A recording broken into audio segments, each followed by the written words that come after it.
جب کوئی تلخ ہونے کی بجائے خاموش ہو جائے نا تو سمجھ جائیے کہ اس نے زندگی کی بہت سی حقیقتوں کو مرتے دیکھا ہے۔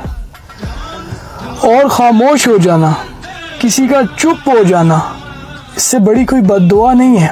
پتہ ہے انسان بولتا ہے تو قدرت خاموش رہتی ہے، اور جب انسان خاموش ہو جائے تو قدرت انتقام لیتی ہے۔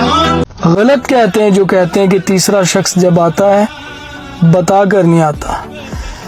حقیقت یہ ہے کہ تیسرا شخص آتا ہی تب ہے جب کسی ایک کی مرضی ہوتی ہے۔ جب تک کسی کی مرضی شامل نہ ہو کوئی کسی کی زندگی میں دخل اندازی کر ہی نہیں سکتا۔ میں ایک بات جانتا ہوں، تکلیف میں بولے گئے تسلی کے 2 لفظ بعد میں لکھی جانے والی 1000 کتابوں سے بہتر ہے۔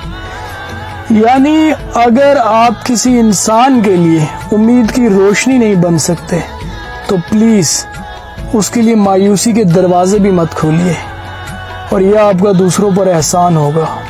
کہانیوں میں من چاہے کردار ہوتے ہوں گے، زندگی وہ کہانی ہے جہاں من چاہے کردار نہیں ملتے۔ کہانیوں کے آخر میں سارے مسئلے ختم ہو جاتے ہیں نا، لیکن حقیقی زندگی میں مسئلے نہیں، بندے ختم ہو جاتے ہیں۔